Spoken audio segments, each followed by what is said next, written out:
E aí, pessoal, começando mais um Time FF Podcast. Falei que ia voltar com os episódios semanais e promessa dada será cumprida. Hoje trouxe aqui um grande amigo e treinador respeitado aí no Instagram. Tem uma página maravilhosa. Quem não segue tá perdendo. Lucas Piero, o cara é um imenso, gigantesco jogador de rugby.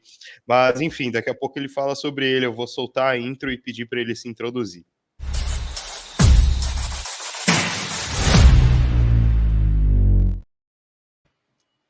É isso aí, Lucão. Você poderia aí sim apresentar para a gente, mas antes de mais nada, obrigado por topar participar, cara. Para mim é uma honra ter as minhas Imagina, cara. referências aqui participando do meu podcast. Muito obrigado. Pode ter certeza aí que a honra é toda minha. Fiquei bem surpreso aí com o convite. Inclusive, parabenizo aí. Estava até conversando contigo aí em off antes de começar, porque eu acho que é o tipo de conteúdo que agrega para a galera e é o tipo de conteúdo que eu gosto de consumir.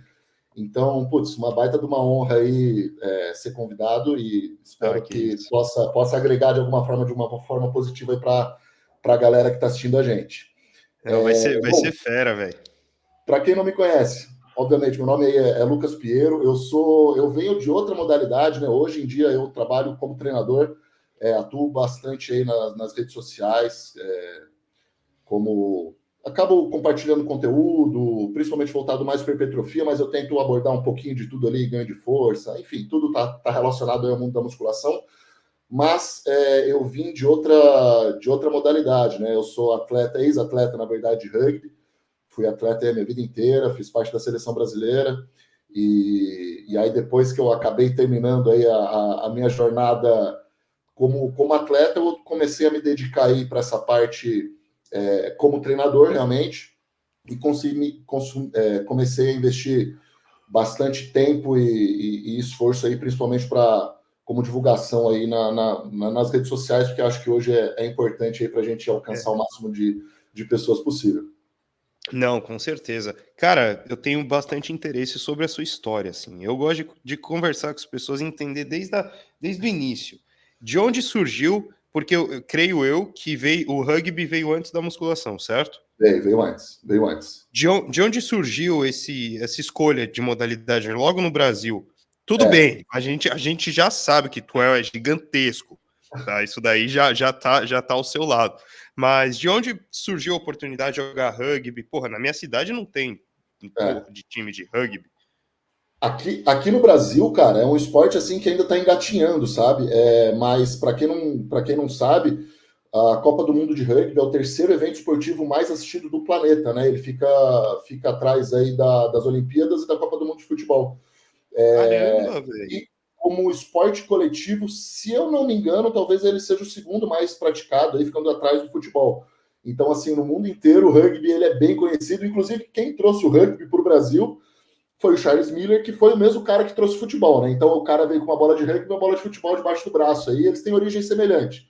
Nasceu todo mundo na Caramba. Inglaterra, tem uma origem meio coesa aí, e depois eles são coisas que foram se separando. E aqui nas Américas, realmente, o Brasil não é um país com histórico voltado para o rugby, né? Aqui nas Américas, o país que é mais expoente aí, talvez, que já esteja já em tier 1, assim, no mundo, é a Argentina. Eles são muito, muito fortes no rugby. Mas eu comecei, cara, por influência do meu pai. O meu pai sempre Pô, foi envolvido com o esporte. Meu pai, quando jovem, meu pai fez parte da seleção brasileira de handebol, né? Jogou Pan-Americano e tal. Então ele sempre foi um cara envolvido aí com todo tipo de esporte, né? Jogou sim. focado mesmo, jogou handebol. Depois de mais velho aí, ele conheceu o rugby na faculdade. Depois que ele aposentou do handebol e tal, ele conheceu o rugby lá em Florianópolis. Meu pai é paulista, se mudou para Florianópolis e tal. Eu sou de Floripa também. E Uhum. aí ele começou a frequentar, começou a conhecer a galera e tal, e ele me levava junto, né? Eu, novinho, criança. Mas eu odiava rugby, odiava, porque, querendo ou não, é um esporte de contato, né? É um esporte de contato físico. Porra, E aí eu via meu pai jogando, cara, meu pai voltava estrupiado, ralado, às vezes, putz, cortava supercílio. Meu Deus do céu, nossa, odeio isso, cara. Eu não que quero nunca porra é mais. essa, pai? Tortura? Odeio. Eu tinha uma versão, assim, sabe? Eu era bem novinho. E aí um dia, cara, meu pai foi para um treino, aí chegou o treinador da época e falou: Ó, terça e quinta tá horário, tem treino, te espero lá. assim, tipo, eu meio que, tá bom, eu fui, tipo, dei essa chance, assim, sabe? Eu Na não lembro, inocência. na inocência, eu tinha 9 anos de idade. Tinha 9 anos de Porra, idade, novão. era bem novinho. E aí eu comecei aí, e assim, naquela época ainda mais, hoje ainda mas naquela época ainda mais, o rugby era um negócio muito embrionário, assim, então não é que os clubes tinham categorias de base menor de Ah, 10, tá. menor de 12, menor de 15, não, era juvenil, então, tipo, eu treinava com um guri de 15 anos, 16 anos, eu de 9, então era assim, um negócio meio várzea, né? Ah, o time, né? Bem rudimentar o negócio. Exatamente, era o que dava e, claro, melhorou muito aí o cenário nacional nesse sentido, mas ainda meio assim, dependendo do lugar. Comecei a gostar, comecei a jogar, comecei a competir, fui crescendo, até que, enfim, surgiu a oportunidade de fazer uma seletiva para a seleção brasileira e tal. Isso ainda é juvenil, então eu joguei durante 11 anos na seleção, se for contar, da categoria juvenil até adulta, né? E, enfim, e aí eu comecei e nunca mais parei. Fui parar em 2019 porque assim, atleta tem prazo de validade, querendo ou não tem prazo de É, validade. Então eu falei, cara, já tô ficando velho, começa a entrar naquele parafuso do tipo, bom, beleza, joguei rugby a vida inteira, já sou formado, me formei lá em Florianópolis mesmo em 2015, mas eu tava atuando como atleta, então me formei e nem dei sequência, né? Peguei o diploma e era isso, sim. continuei jogando. Falei, cara, beleza, consigo continuar jogando e tal, mas e depois que eu parar, né? O que eu vou fazer da vida? Beleza, o É. que eu vou ter no currículo? Tá, ex-atleta profissional. E, né, trabalho E, aonde? O quê? Dependendo de onde eu for trabalhar, eu tô ferrado. é, Comecei com esse parafuso, eu falei, vou largar enquanto tá tudo bem e antes que sim. eu realmente precise, né? Porque depois que eu precisar, aí o negócio vai apertar. Aí eu decidi parar. E a musculação, cara, na verdade eu comecei a fazer musculação, claro, porque no rugby é importante, né? A gente ter, Aham. como é um esporte de contato, a gente precisa estar preparado fisicamente. Mas eu tinha frouxidão ligamentar, segundo o médico da época e tal, meu ombro saía do lugar. Eu era Eita. muito magrinho, jogava com gente mais velha, não tinha músculo Muita suficiente, pancada, né, meu? muita pancada, e ainda mais o ombro que a gente usa, o ombro o tempo inteiro, que é a forma que a gente tem de parar o adversário. Meu ombro saía do lugar. Aí o médico falou: olha, tem duas alternativas aí para ti, ou faz cirurgia, ou começa a fazer musculação, cara. Pra E para fortalecer musculação. aí a região. E meu pai, cara, eu tive a sorte assim de ter um pai e uma mãe né, na verdade, que sempre me incentivaram demais assim. E meu pai, por ser ex-atleta, cara, ele me olhou assim e falou: cara,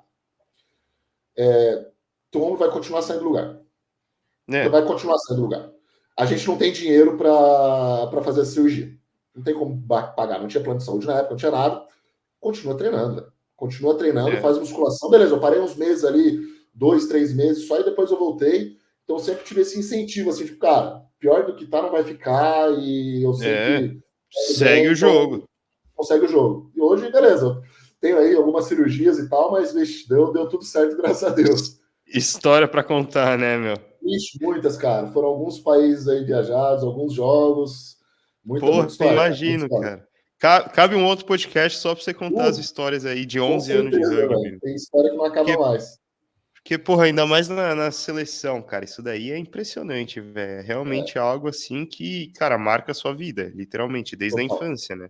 É a sua total. personalidade. Eu imagino que deve ter sido muito difícil pra você mudar essa sua identidade de tipo, Lucas, jogador de rugby, pra Lucas, treinador e praticante de musculação, sabe? Depois que tu aposentou, né? Por um lado, cara, ser atleta me ajudou demais, assim, muitas coisas que eu faço hoje é, são reflexo de coisas que eu criei, que eu tornei um hábito, né? Então, ser Aham. consistente, ser bom nas coisas que não exigem talento, pontualidade, enfim, tudo isso tem muita coisa que eu trago para mim hoje. Eu até fiz, acho que talvez o post mais legal que eu pelo menos acho mais legal, que eu me orgulho mais de ter feito, assim, não tem nada a ver com treinamento, foram as lições que eu aprendi ao longo da história no rugby, e que beleza, aí eu No tentei rugby. contextualizar para uma vida da galera que está entrando na musculação, né? Tipo, não existe segunda chance, então, putz, É, perdeu, eu tinha um casamento para que a pessoa precisava emagrecer, avacalhou na dieta até lá, não tem, já era, perdeu, não tem como voltar já era. atrás.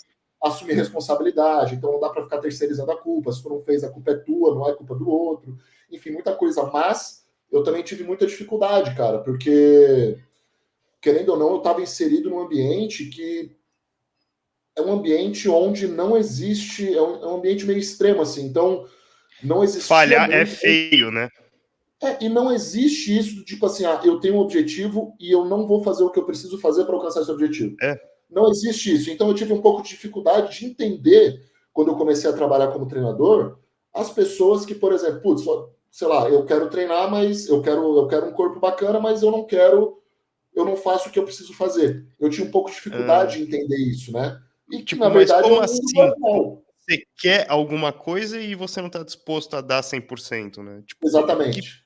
isso? Exatamente. Eu tive um pouco de dificuldade de conseguir, assim, me colocar, na verdade, me tirar daquele ambiente e me olhar de fora e falar, não, beleza, o mundo não é aquilo, né? Eu preciso sair da bolha porque as pessoas... Eu estava num ambiente que é diferente, não funciona da mesma forma que no mundo real, talvez. Então, eu preciso me readaptar, me readequar até a minha comunicação, a forma que eu lido quando as pessoas não fazem o que precisa fazer, por mais que elas queiram e tal. Porque, realmente, me ajudou muito por um lado, mas no início eu tive essa dificuldade, assim. Não, perfeito. Mas, cara, isso daí para qualquer modalidade de alta performance, eu acho que a mentalidade é a mesma, sabe? De tipo, falhar não existe, desistir jamais, e se eu for entrar em alguma coisa, vai ser de cabeça, vai ser para dar 100%. E, tipo, querendo ou não, isso daí é necessário na alta performance, porque você tem que entregar tudo aquilo que você é capaz. Mas, cara, como você falou, traz consigo consequências, né? O aspecto mental, principalmente. Mas também ele te coloca meio que um óculos escuro acerca da realidade, né? Tipo, você passa a ver outras pessoas que têm como prioridade, talvez, o trabalho deles, literalmente, do que a sua própria saúde. Então, vão para academia, tipo, eu vou vir aqui só para falar que eu vim, estou cuidando da minha Exato. saúde, tô melhorando o que poderia ser pior, mas não quero nada muito sério com isso. E, tipo, para quem vem da alta performance, é algo difícil de entender, né, cara? É bem complicado. Eu entendo completamente. Eu tive bastante dificuldade realmente em entender isso, assim, e nem são questões físicas, né? Nem são questões mentais, questões físicas mesmo, que hoje, depois que eu saí, me aposentei em 2019, a gente já faz 5 anos já. Eu olho e falo, cara, eu era maluco, velho. Eu era maluco. Tipo assim, não pensava nas consequências físicas. Hoje eu sou todo arrebentado, né? Não Tipo, tinha na filtro, né, época, velho? beleza. Perdeu o bíceps. É azar, é É. isso. É azar. É muito louco. Mas não me arrependo, cara. Como eu falei, é o que me tornou a pessoa que eu sou hoje, assim, sabe? Então, putz, eu tenho certeza Resiliente, que eu tolerante à conseguiria. dor, é o famoso antifrágil, né, velho? O cara que fica É forte com a literalmente pancada, isso, cara. cara. É literalmente Nossa, isso, cara. o, É literalmente isso. o, o Taleb, né, quando ele escreveu o livro, ele usa o exemplo da Hidra, que o antifrágil é assim, tipo, surgiu um impacto, uma adversidade, você renasce e renasce mais forte. Então a Hidra, quando tu corta a cabeça dela, nascem duas. Se você Exato. corta de novo a cabeça dela, vão nascer quatro. Cara, é a mesma coisa. Rompeu o bíceps, depois você rompeu o posterior de coxa, foda-se, já foi o bíceps. Já Não vai foi. doer, velho. Já foi, né? Tem isso mesmo, cara. Tá bom, azar, faz parte. Acontece. Faz parte, faz parte. Mas e aí, cara, quando você resolveu transitar para ser treinador, ser personal, passar a cuidar somente da musculação, de onde que, assim, obviamente, a faculdade ela te ensina, mas o conhecimento que tu tem hoje, cara, muito dificilmente você obtém na faculdade. Como que você obteve todo esse conhecimento que você tem acerca da musculação? Cara, eu assim, ó, quando eu decidi sair do rugby, eu fui transitando, aí eu não sabia o que fazer, né? Eu tava assim, quer dizer, eu tinha uma ideia do que eu faria, mas assim, eu não tinha muito um plano B. Eu era formado, falei, bom, o que eu posso fazer? O que eu me formei para fazer? Eu vou começar a trabalhar com isso agora. E eu, na verdade, assim, ó, eu acho que eu estava sempre no lugar certo, na hora certa. Porque quando eu saí do rugby, eu tinha uma grana que eu tinha guardado, mas eu precisava daí, a confederação pagava minha casa, né, o lugar onde a gente morava, eu moro em São Paulo agora, né, Uhum. e eu falei, bom, beleza, não vou mais ter isso, eu preciso me virar.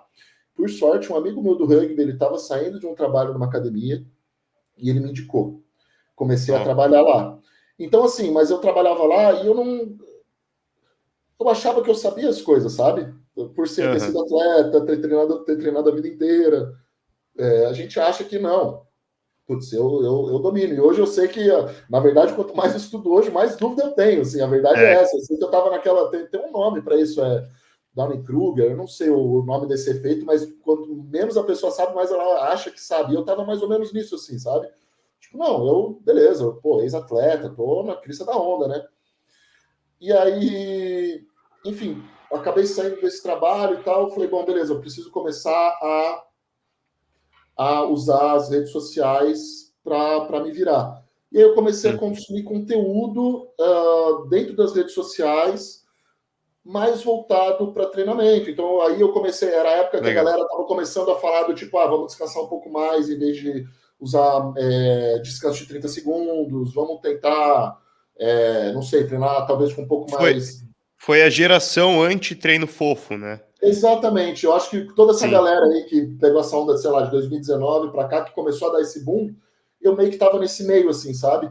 E aí eu comecei a direcionar os tipos de conteúdo que eu via para coisas que realmente me agregassem. Então eu comecei a seguir treinadores, comecei a seguir pesquisadores, comecei a seguir páginas que faziam review de trabalho, de estudo, e comecei a pegar um pouquinho de coisa de cada lugar aí. Sim. Comecei a tentar ler, claro, a gente no começo a gente vai lendo, mas a gente não tem muito senso crítico, então a gente só vai absorvendo o que tá vendo, e com o passar do tempo a gente começa talvez ligar uma coisa na outra e fechar raciocínios e tal, né? Mas a verdade é que eu comecei a consumir conteúdo, cara, principalmente da internet, na época que, tipo assim, as coisas começaram a explodir no Instagram, né, principalmente, que foi a minha primeira fonte de, bom, beleza, vou começar a estudar. A primeira coisa que eu comecei a ver era onde eu estava toda hora, né? Era o que você tinha alcance, né? Era o que eu tinha alcance. E aí começou daí, e aí o negócio ele meio que vai virando uma bola de neve, né? Porque aí, putz, tu abre um trabalho, fala, pô, legal, isso aqui eu consegui entender, isso aqui eu não entendi nada ainda, beleza, vou pegar isso que eu consegui entender. Pô, essa referência aqui fala de uma outra coisa que talvez seja interessante, vai lá nas referências dele e tenta baixar outro, vai lendo outro, vai lendo outro. Cara. Deve virando uma bola de neve. E aí, claro, uma coisa puxa a outra, né? Uma coisa puxa a outra. E aí a gente vai, o tempo vai passando, de novo, o tempo vai passando, a gente vai começando a ter um pouco mais de senso crítico, a gente começa a ver, não, talvez esse lado aqui talvez seja um pouco extremo demais, talvez seja um pouco midiático demais e não tão fundamentado. Então, não, talvez beleza, ele só esteja querendo vender o próprio curso. Exato. Não, beleza, isso aqui talvez, isso aqui para de seguir, isso aqui é uma pessoa legal. Pô, vou começar a consumir o conteúdo dessa pessoa. E aí foi indo meio que nessa, assim, uma coisa foi gerando, foi ligando na outra. Aí teve uma época que eu tinha uma meta, tipo assim, não, todo dia eu preciso ler alguma coisa. Todo dia, até hoje eu ainda tenho mais ou menos isso, mas eu não tenho mais tanto tempo. Mas assim, não, todo dia eu preciso ler um trabalho. Às vezes eu não conseguia terminar o trabalho inteiro, mas eu ia criando essas metas, muito da disciplina que eu tinha por causa do rugby, né? E me obrigava a fazer isso, e aí as coisas elas começaram a ir fluindo, assim, sabe? Cara, tu tinha motivação de precisar se virar para se profissionalizar no meio e não ficar para trás, né? Porque você precisava achar um novo sustento. Eu não tinha um plano Não B. tinha um plano B. Exatamente.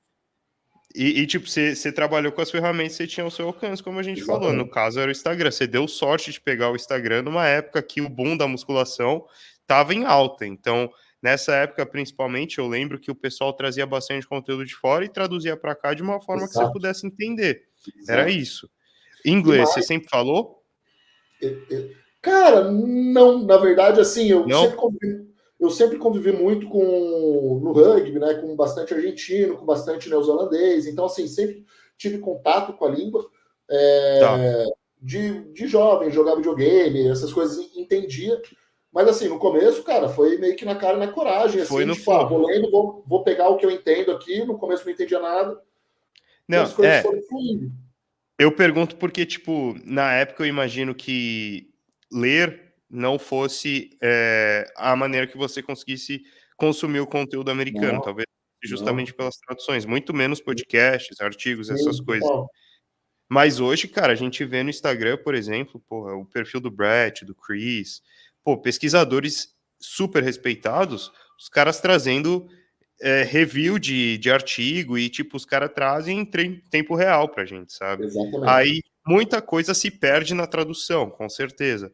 Mas hoje em dia eu considero o Instagram uma excelente fonte de conteúdo, desde que você saiba filtrar o que é charlatanismo do que é algo que justifique a sua atenção, né? Eu concordo totalmente contigo, cara. Eu vejo o Instagram hoje, assim, são dois grupos, basicamente, né? Um que tá usando o Instagram para aperfeiçoamento pessoal ou até para ganhar dinheiro de alguma forma, e outros que estão usando como uma ferramenta para passar o tempo, entretenimento, e que estão gerando renda para outra pessoa. Sim, A gente vai estar ou num grupo ou no outro. Então, é assim, mesmo. é bem como tu falou, tem muito conteúdo para consumir de graça. Claro, tem muita coisa que às vezes a gente vai ter dificuldade, mas, pô, tem ali referência, baixa o negócio. Então, assim, tem como ir muito, muito longe dentro do Instagram. Como tu falou, claro, a Demais. gente precisa saber direcionar aí o que eu quero ouvir, para que lado eu quero ir, mas dá para ir longíssimo com isso, cara, usando essa ferramenta. Tem que saber usar. Tem que saber usar e tem que saber também diferenciar quando é hora de você realmente estudar o conteúdo e ir a fundo com talvez lendo o artigo mesmo, ou então fazendo algum curso profissionalizante, algo realmente que vá te educar e não somente jogar o conteúdo na sua cabeça de uma forma resumida, né? Total, porque senão a gente fica eternamente querendo saber o resumo das coisas e não entende o mecanismo. Então a gente acaba botando um cabresto assim daquele de cavalo na frente da cabeça que, não, entende o fim, mas não entende o processo, e no fim das contas acaba não É, entendendo nada, porque a pessoa só está decorando alguma coisa e e como ela não cara, entende o processo inteiro, ferrou. no fim, a sua abordagem vai ser igual um almoço em self-service. Você vai, aí você pega um pouquinho de cada coisa ali, e no E final volta tem a pegar. sushi, tem churrasco, tem feijoada, tem lasanha, tudo no mesmo prato. Ou seja, um amontoado de conteúdo que tu coletou em vários perfis do Instagram, e você vai e fala, ó, tá aqui, ó. É esse o prato perfeito. É isso, exatamente isso, cara. Exatamente isso. Cacete. Cara, eu vejo isso aí pra tudo, cara. Pra dieta, pra seleção de exercício do treino do Total. cara. Ele vai no meu perfil ali, ele vê eu fazendo elevação lateral com a polia, com o cuff, todo bonitinho. Aí depois ele vai no seu perfil, ele vê você fazendo o adutor ali no banco romano. Aí ele fala, Exatamente. mano, eu vou botar essas duas variações no meu treino e é isso. E é isso, achei a fórmula secreta. É, é. É bem isso Mas, mesmo. cara, agora sim, já tendo entendido um pouco da sua história, tanto no rugby quanto na transição para o profissional, como que você começou a transitar para o meio digital e, tipo, viver disso, sabe? Porque na época você estava como personal de sala, agora já está aí como coach online, né? Treinador online. Eu tive muita sorte e, de novo, eu estava no lugar certo na hora certa. Porque, assim, saí do rugby, eu fui para um trabalho, esse trabalho desse meu amigo que ele me indicou, era um trabalho de meio período. Então, eu trabalhava meio período e o resto eu ia para casa. Eu não tinha, como eu estava começando, não tinha aluno de personal. Então, Uhum. eu trabalhava na sala, não tinha aluno de personal. Eu trabalhava numa academia que ela tinha um monte de regra. E eu não podia dar personal lá sem um curso que eles davam, uma coisa assim. Caraca. E estava demorando para eles liberarem esse curso. Então, assim, eu não conseguia trabalhar no lugar onde eu trabalhava como personal. Então, eu nunca tive muitos alunos Hum, fora as aulas que eu dava, porque, enfim, a logística era ruim, né? Eu não conseguia pegar as pessoas que estavam lá me vendo todo dia, então a pessoa tinha que me conhecer por alguma outra coisa, me chamar, só que eu tinha que me deslocar e tal, então eu nunca consegui ter uma agenda cheia de alunos de personal, o que foi muito bom certo. para mim por esse lado. Então, assim, eu tinha esse trabalho de meio período, tinha alguns poucos alunos de personal, até que um brother meu, cara, do colégio, mandou uma mensagem no Instagram: ô Lucas, eu tava morando na Irlanda. Ô Lucas, tô precisando de um treino aqui, cara. Tu faz um treino online para mim? Consultoria Caramba, online? meu. Aí eu parei, eu falei, claro, com certeza, não tinha ideia do que Porra, era isso. lógico. Não titubeei, falei, lógico, sem ter ideia nenhuma de como faria isso. Trabalho com isso, porra. Já. Isso, a minha vida inteira, rapaz. Ei, isso aí desde criancinha. Foi assim. Aí, cara, aí eu putz, peguei os dados dele, fiz lá na anamnese, comecei um negócio bem rudimentar, né? Mandei lá para ele, me devolveu, enviei o treino para ele, falei, opa, olha, dá certo, cara, eu consigo ganhar dinheiro talvez usando isso. Olha, Funciona. funciona, cara. E aí eu comecei a migrar o conteúdo que eu tinha da minha página, conteúdo da minha vida de atleta, mostrava rotina, mostrava umas besteiras, enfim, mostrava a minha vida. Que...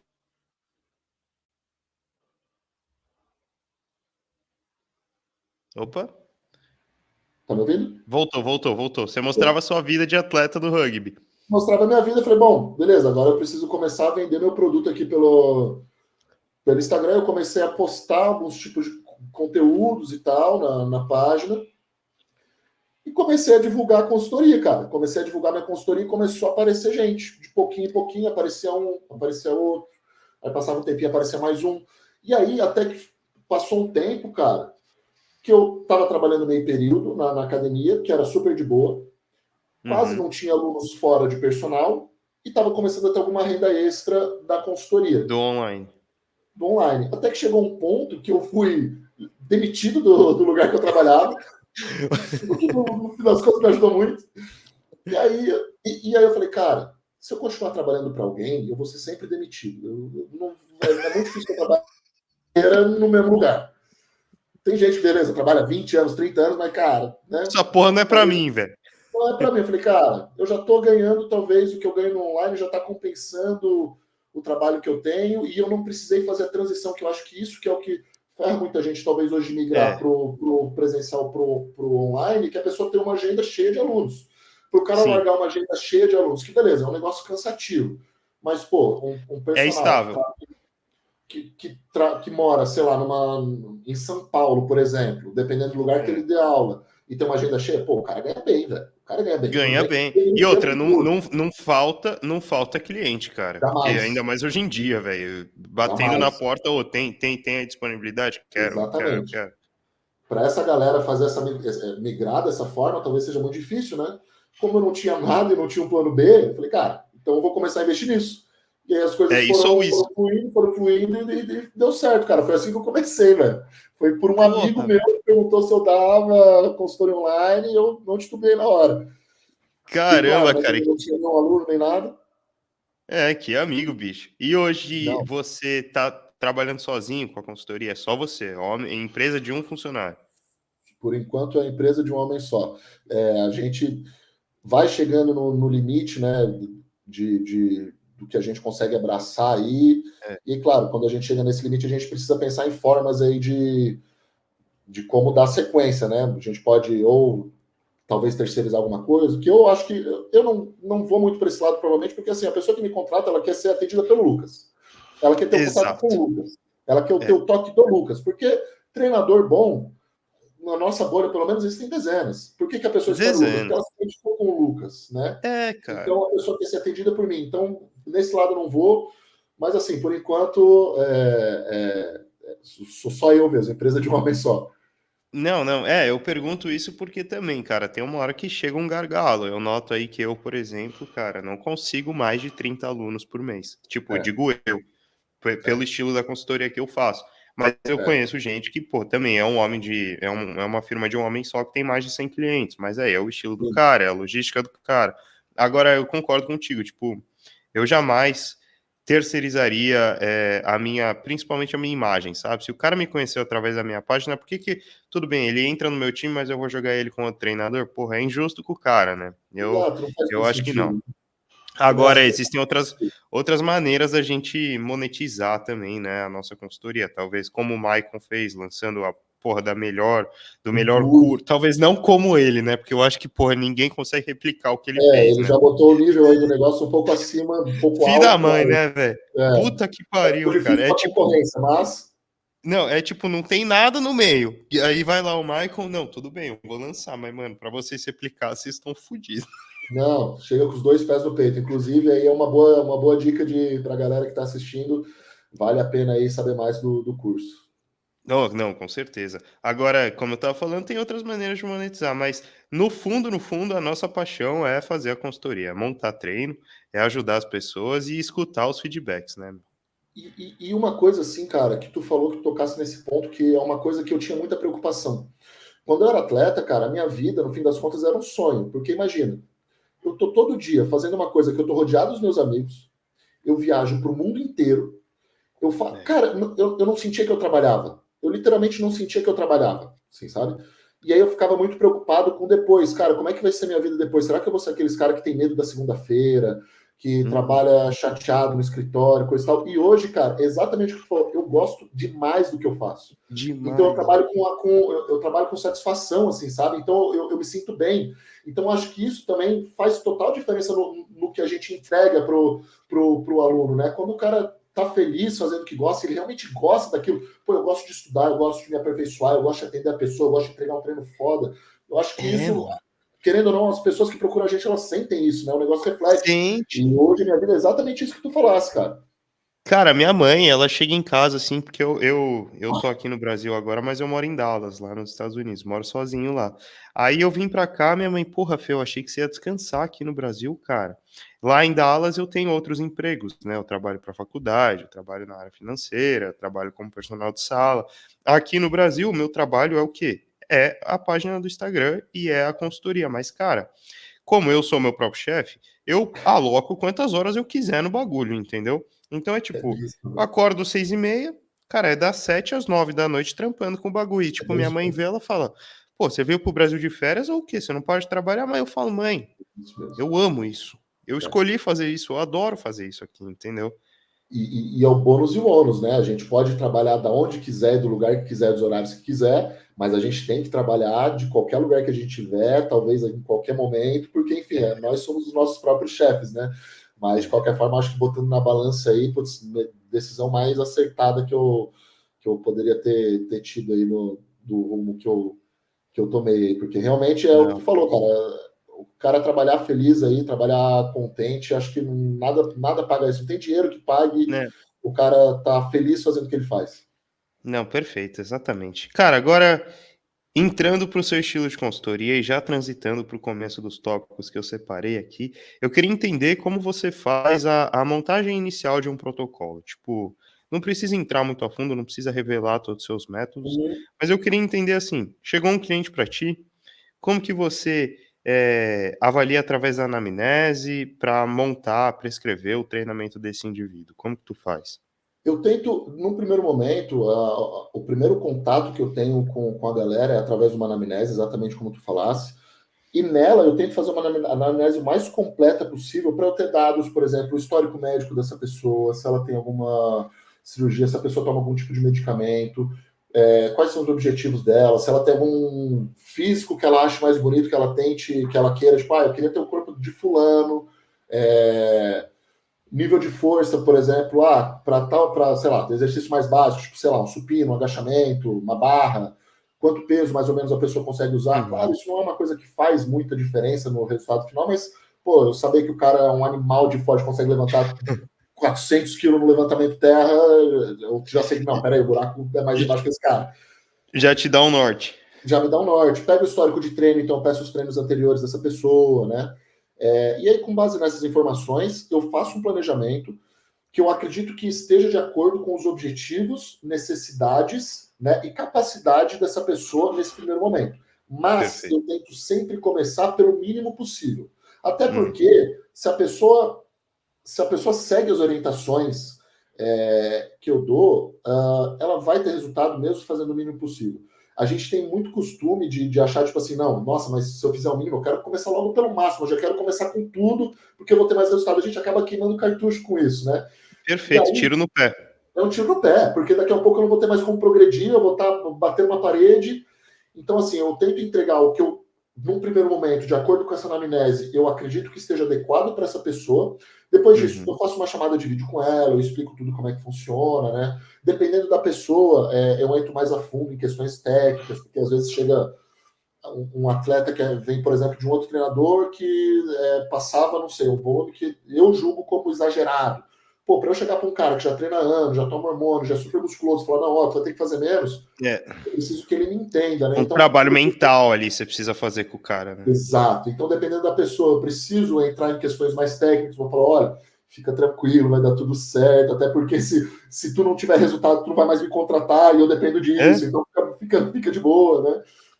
Mas aí, depois disso, claro, aí é questão de avaliar a resposta que ele teve com esse mínimo que eu dei, né? E fazendo pequenos ajustes. Pô, não, tá dando certo? Toca a ficha. Tá dando muito certo e tá se recuperando bem, passou, sei lá, 10, 12 semanas, pô, vamos fazer um pouco a mais.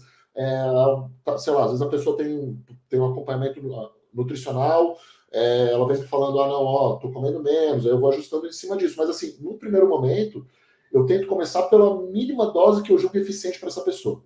De Tá. forma bem geral, é isso. E aí eu tento escalonando no que eu sinto necessidade. Não, perfeito. Concordo 100%. Eu faço a mesma coisa, a mesma pegada, mas normalmente, assim, eu caí num dilema recentemente em tentar definir o que é um indivíduo iniciante, porque a gente sabe que o mínimo efetivo para um avançado é diferente do mínimo efetivo para um iniciante. Total. Mas, tipo, o que define um indivíduo ser iniciante? É o tempo da prática ou é a maneira que ele vinha praticando isso, É, sabe? Como, é, como que você identifica que alguém tá? Tudo bem, você faz musculação há 5 anos, mas você é iniciante. Como que é. você faz isso, cara? Cara, acho que com o tempo vai passando, a gente começa a ter esse feeling, claro, a gente tem as informações ali, tipo, a pessoa que, como tu falou, eu treino há 5 anos, mas levanto, sei lá, faço supino com 10 quilos de cada lado. Talvez a pessoa, né, não esteja treinando É, tão bem quanto ela deveria. Até pelas fotos, né, porque eu peço fotos para a pelas pessoa e fotos. tal, então a gente, pelo treino que a pessoa vinha fazendo, às vezes a pessoa faz um treino que eu não aguentaria fazer e a pessoa não tem um físico, tem um físico pouco desenvolvido ainda, né? Mas, assim, de forma geral, eu acho importante a gente cruzar o tempo que a pessoa está fazendo musculação de forma ininterrupta, né? Uhum. Então, sei lá, a pessoa treina, estou fazendo musculação há 2 anos direto, há 5 anos direto, né? Experiência prévia dessa pessoa, então tentar pegar os treinos anteriores que ela tem aí para a gente avaliar o que ela vinha fazendo, porque a gente, por mais que a gente não saiba exatamente como ela fazia, a gente sabe o que ela fazia já é um bom começo. E aí eu sei que, pô, sei lá, para esse físico que eu tô vendo aqui, esse treino não tá condizente, cara. Então já é um bom parâmetro de talvez não, essa pessoa ela não precisa de tudo isso, talvez ela precise fazer melhor antes de fazer mais. Questão de técnica, né? Então eu peço vídeo para os meus alunos para avaliar a Aham. execução. Então, às vezes a pessoa, putz, ainda não tem muita coordenação, ou, por exemplo, o contrário, uma pessoa que começou na musculação agora, mas a pessoa vem de outra modalidade, não sei. E É, a pessoa é super coordenada, tem um agachamento perfeito, a pessoa já começa colocando logo de cara, sei lá, um cara que nunca treinou já coloca 40 quilos de cada lado no agachamento e faz de boa lá embaixo e tal. Eu falei, não, beleza, esse cara aí, talvez ele, beleza, ele ainda é iniciante, mas talvez ele consiga dar uns saltos mais rápidos e tal. Então eu exponencial, né? tento ir cruzando essas informações, assim, porque na verdade não tem exatamente uma receita, né? Porque Não o tem. tempo, a única coisa certa que a gente sabe é que o tempo que a pessoa está inscrita na academia não quer dizer muita coisa. Não, eu acho que é a métrica que menos importa. Mas como É, você falou, o visual e a análise de vídeos, para mim, é o que mais mostra, cara. Por vídeo, principalmente, porque você consegue ver se a pessoa tá se esforçando na série, se ela tá chegando próximo da falha. A maioria dos clientes acha que mandar o vídeo é só pra gente avaliar a execução, mas, porra, se o treinador assiste do começo ao fim, ele faz isso no intuito de ver se você tá realmente se esforçando, chegando perto da falha. Porque, exatamente pô, isso. tu pode até fazer um agachamento perfeito, mas se você deixa 15 repetições na reserva, meu amigo, É pô, você não vai ter coreografia, né? resultado em 30 anos de treino, você não vai ter Exatamente. resultado, entendeu? E aí eu vou por esse lado mesmo, de, bom, beleza, a pessoa tem um movimento bom e tal, eu já comecei com a mínima dose possível, efetiva possível, mas se a pessoa continuar com esse esforço, essa mínima dose não vai ser mais tão efetiva. Então, das duas, uma, ou eu ensino ela a treinar mais pesado, se aproximar mais próximo, chegar mais próximo do limite, ou talvez eu tente compensar um pouquinho com um pouquinho a mais de volume, Mais né? Então, eu volume. faço um pouco mais de séries, porque eu sei que essa pessoa não vai ter um esforço muito adequado, ou eu tento cruzar as duas coisas, né? Que Talvez eu jogue um pouquinho. seria o mundo ideal, né? Exato, eu tento jogar um pouquinho a mais, mas ao mesmo tempo eu tento educar a pessoa falando: olha, aqui tu conseguiria ir além, vai tranquilo, pode ir que se falhar a É, máquina não vai desmagar, tem que testar teus limites, porque no fim das contas é isso que vai fazer a diferença, né? não, perfeito. Já indo para o próximo tópico, então, dentro disso, eu queria diferenciar o que é mais importante para você, se é volume ou intensidade. Assim, na minha visão, cara, não é um ou outro. Para mim é a depender do indivíduo. Existe gente que, porra, prefere treinar com mais volume do que fazer uma série com uma cacetada de peso para pouca repetição. É a preferência do cara. O que vai funcionar é o que ele faz por mais tempo, consegue progredir por mais tempo. Mas o que eu quero saber é a sua opinião. Tipo, Lucas, se tivesse que escolher volume alto, intensidade baixa, ou volume baixo, intensidade lá na casa do chapéu? Cara, à medida que eu fui aprendendo a treinar, porque no fim das contas, por mais que eu tenha feito musculação a vida inteira, mais ou menos como a gente estava falando, né? Meu objetivo era outro, meu objetivo não era hipertrofia, meu objetivo era jogar rugby. Eu fui aprendendo que eu era o cara que não, tem que descansar pouco, tem que ficar dolorido. Então a gente vai aprendendo. À medida que eu fui aprendendo os bons costumes, digamos assim, né? Não dá para falar que bons costumes, porque, de novo, né, a gente consegue chegar talvez em bons resultados satisfatórios das duas formas, mas talvez eu fui aprendendo a descansar um pouco mais, chegar um pouco mais próximo do limite, eu fui tendo uma tolerância cada vez menor ao quanto eu aguento de treino. Então, assim, eu sou muito moderado, na verdade, e talvez isso até seja um pouco frustrante até na forma de comunicar. É dificilmente você o cara, tipo assim, tipo Mentzer da vida, que não, o negócio são 2, 3 séries por semana, Por e ser isso mesmo. também não vou ser pro lado do, sei lá, do Arnold, que é, 40 séries por treino, né? Eu sou. Jay Cutler. Não, eu sou, cara, sou do time moderado aí, eu gosto de me manter dentro das diretrizes, né? Mais ou menos 10, 20 séries por semana, não consigo passar muito de 10, dependendo do treino, dos exercícios, Da talvez 12 musculatura. séries por treino, já é muito já. Mas eu gosto de treinar talvez com uma intensidade moderada alta, assim, então algo de 10 repetições para baixo, não muito abaixo de 6, mas 6 a 10 aí é a minha preferência, até porque eu acho um saco o cara fazer 15 repetições, 20 repetições, para mim Puta não merda. é na cabeça, é uma vida fazendo uma série, demora demais, dói Chato demais, pra eu prefiro cacete. acabar logo com isso. Mas é bem o que Bate, tu falou, bate o tédio no meio da série. mas eu acho que é exatamente o que tu falou, cara, porque assim, ó, na minha visão, o bom treinador é o cara que sabe entender todos os mecanismos e usar isso, porque eu trabalho em cima de três pilares da minha consultoria, né? Eu trabalho pensando em recuperação, a pessoa tem que estar conseguindo se recuperar, progressão, a pessoa tem que estar conseguindo progredir, e adesão. Não Perfeito. adianta eu entregar o treino perfeito no papel para a pessoa se a pessoa está de saco cheio treinando e ela não quer mais ir. Então, assim, dependendo do aluno, o cara dentro falou, putz, Lucas, olha, eu gosto de treinar com 15, 20 repetições e 30 segundos de descanso, porque assim é a forma que eu gosto. Eu não vou treinar e se não for assim, eu vou parar de treinar. Pô, eu vou fazer essa pessoa parar de fazer musculação? Não. Um bom Exatamente. treinador, na minha visão, consegue ter, bom, beleza, eu vou dar descanso de 30 segundos para essa pessoa, 1 minuto para essa pessoa, pô, ela vai ter uma fadiga muito maior, vou tentar usar tais exercícios, vou tentar manejar de uma forma que eu compense, talvez, essa fadiga com um pouco mais de volume para ela ter um resultado, no mínimo, equivalente. Então, É. eu sou mais por essa linha do, tipo assim, eu tento não impor. Claro, a gente sempre tem os nossos vieses, né? Pô, eu prefiro ir por essa linha, eu acho que é uma linha melhor, vamos tentar ir por essa. Mas se a pessoa fala, cara, para mim não dá, adesão Não em dá. primeiro lugar. O ideal é o treino que a pessoa consegue seguir, né? Não, perfeito, cara. E se a gente for estudar de fato, a gente vê que a literatura mostra justamente isso, pô. Acabou de sair aquele estudo lá que comparou treinamento de agonista e antagonista por 8 Exato. semanas e mostrou hipertrofia similar ao treinamento Exato. sem superset. Então, tipo, o cara ele consegue poupar tempo no treino e fazer um treino que talvez ele goste mais, que ele vá ter mais aderência. E a gente, como treinadores, não escolhendo um lado ou outro, justamente se embasando tanto na literatura quanto no nosso conhecimento prático, a gente consegue entregar o que é melhor pro cliente, não o que nos satisfaz, né, velho? Porque eu vejo que é isso que os caras querem fazer hoje no Instagram. O Passar o treinamento, protocolo que ele seguiria, sabe? e o treinamento individualizado é literalmente isso, né? Individualizar. Pessoas são É, diferentes, né? Então a pessoa está pagando por isso. Eu acho que o cara ir muito por essa linha do tipo, meu estilo é só esse. Claro, de novo, né? A gente sempre vai ter os nossos vieses, isso é normal. Mas eu acho fundamental a gente entender todos os mecanismos para saber usar eles. Senão a gente acaba fazendo um paralelo aqui, né? Por exemplo, aquele nutricionista que é o nutricionista que só trabalha, por exemplo, com dieta low carb, né? Pô, para uma pessoa vai funcionar super bem, ótimo, para esse público vai funcionar perfeito. Mas talvez para outro cara não vai funcionar, esse cara não vai seguir dieta, então esse cara nunca é, vai poder ser atendido por ti. Talvez não seja assim que deva funcionar, né? Então, eu acho que ser um time meio termo aí nesse sentido, ter bom meio senso, eu acho que é termo. fundamental.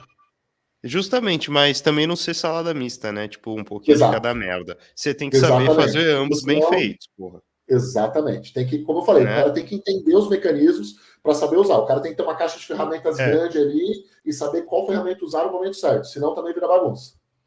Exatamente. Tipo, eu acho tranquilo. Se o cara no Instagram dele, ele prega que os treinos dele, que ele monta, são o HIIT lá que os caras do Heavy Duty fazia, com volume baixo, intensidade alta, e você contrata esse cara, você não pode esperar que ele monte a porra de um treino com circuito para você, entendeu? Ele não vai fazer isso, Exatamente. A pessoa tá? tem que ter bom senso Você também, com tem que ter certeza. bom senso, justamente. E, cara, assim, considerando que a literatura é conflitante, a gente vê que diversas pegadas funcionam aí no treinamento, tudo acaba gerando um nível similar de hipertrofia. No fim do dia, cara, o que define se o indivíduo vai ter a hipertrofia ou não, considerando o aspecto do treino? Eu acho que o mais importante é o cara chegar, ter uma proximidade com a falha, chegar na falha ou o mais próximo possível disso. No fim das contas, é isso que vai definir o cara dar o gatilho, o start para hipertrofia. Então, aquela questão, time volume, time intensidade, né? Talvez time esforço seja o principal, porque assim, se a gente não tiver essa proximidade com a falha, e aí quando a gente fala proximidade com a falha, é literalmente aquele ponto onde a série vai ficando involuntariamente cada vez mais lenta, até talvez chegar no ponto onde eu não consiga mais mover a barra. Isso é o que dá o estímulo. Então eu consigo chegar nesse ponto, tanto fazendo 6 repetições, quanto fazendo 20 repetições. Só que num lado eu vou encurtar esse caminho, no outro talvez eu tenha um caminho mais longo a seguir. Mas, se eu não chego nesse ponto, é muito difícil que eu tenha algum resultado, né? Claro, talvez uma pessoa, um idoso, uma pessoa muito iniciante, porque muito iniciante a gente sabe que se o cara fizer força no bíceps ali, o bíceps hipertrofia. Tem gente que fazendo Hipertrofia. cardio e ganha coxa, né? Mas aí já são casos extremos. Então, assim, o primordial é a pessoa ter noção de que ela precisa chegar, ter uma proximidade adequada com a falha. Depois disso, o caminho que ela vai escolher, ou vai ser orientada, é o que vai determinar a dose que ela vai precisar ter e que outros caminhos ela vai tomar. Então, por exemplo, eu sou uma pessoa que vou descansar 20 segundos, 30 segundos e vou fazer 15, 20 repetições. Tudo bem. O primeiro ponto tá tendo um checkzinho ali que tô chegando próximo até a falha nessas séries? Tô. Então tá. Então agora a gente vai pensar no que a gente precisa fazer para otimizar isso. Mas a sinalização só vem de um lugar. A sinalização vai vir desse ponto. E aí a dose que a gente vai dar vai depender de como a gente chega aí. Não, perfeito. E, cara, como que você lida com a questão de treinar com repetições em reserva ou então de treinar até a falha? Assim, antes de você responder, deixa eu te dar a minha dúvida acerca dessa pergunta. Tu pega o indivíduo iniciante ou até mesmo o intermediário, ele ainda não sabe o que é falha. Ele não definiu, tipo, aqui é meu limite, isso daqui é a falha. Então, para ele, treinar com 2, 3 repetições na reserva é algo extremamente subjetivo. Tipo, o cara não sabe se realmente faltam 2 ou 3. Então, como que você mensuraria se ele está de fato treinando próximo da falha com repetições na reserva, sendo que o que vai causar a sua hipertrofia é a falha em si, é a proximidade da falha. Como que você lida com isso, cara? Como definir a falha, esse aspecto de vou até a falha em todos os sets ou treino com repetições em reserva? Como que você lida aí com isso? É uma pergunta boa, porque assim, pegando um indivíduo iniciante, por exemplo, por um lado, é exatamente isso que tu falasse, né? O cara, se ele não tem parâmetro nenhum, ele nunca vai saber o que é a falha. Por outro, ele ainda está naquele nível que ele evolui com qualquer coisa, né? Então, mesmo que ele não chegue à falha e até fique talvez um pouco longe da falha, ele vai ter bons resultados. O que eu, Lucas, gosto de fazer? Primeiro, porque justamente eu sei que um indivíduo iniciante, a não ser que seja um iniciante assim, que eu já conheça, já sei que é um cara com sangue no olho e tal, mas isso aí já seria exceção. Um iniciante, eu sei que ele vai ter essa dificuldade de chegar à falha. Então, pelo menos uma série até o limite, ele vai ter que ter. Porque ele precisa descobrir o que é esse limite. Né? Ponto. Fora essa série, eu geralmente prescrevo algumas séries que eu falo assim, olha, quase chega no teu limite para o que tu acha que seria o teu limite. Tá? Porque isso eu vou aumentar um pouquinho o volume geral da sessão de treino dele. De novo, talvez não que precise, porque mais uma vez, o iniciante ele vai evoluir meio que fazendo até menos do que ele precisaria, né? Uhum. Mas com isso eu garanto que ele vai ter um estímulo adequado ali, um volume de estímulo adequado, sem ter que passar todas as séries batendo na falha. Porque para o iniciante, às vezes, isso é bastante desgastante. o cara vai ficar Sim. bastante dolorido, psicologicamente para ele, ele vai ter medo, ele não vai conseguir. Então, assim, eu tento primeiro escolher os exercícios que eu sei que, pô, vai ser tranquilo chegar na falha. Pô, se eu sei que, sei lá, o cara tem um hack que eu sei que se ele falhar no hack, a máquina vai trabalhar embaixo, ele tá em segurança. Então eu vou Tranquilo. nesse hack, ó, faz algumas séries que tu ache que seja o ponto que tu tá falando, olha, aqui tá sempre próximo do limite, e depois faz mais uma série que tu só vai parar literalmente quando parar com a bunda no chão. Só nesse tempo, e passa um período fazendo isso. Nesse tempo, ele já vai começando a entender qual que é o limite dele, onde é que está o limite dele, e ele também já vai conseguindo ajustar qual que é a proximidade real que ele achava que ele estava tendo com esse limite. Às vezes ele falava, não, o meu limite já está, o que eu acho que está próximo do limite já está aqui, mas ele estava longe. Ele já está entendendo, depois de um tempo, ele já entende o que é o limite dele, ele já consegue trabalhar um pouco mais próximo disso, mesmo que com repetições na reserva. E aí, depois disso, eu vou galgando cada vez mais séries, literalmente, efetivamente até a falha, né? Então, assim, por exemplo, vamos começar com uma série até o limite e uma série o que tu acharia que seria o teu limite.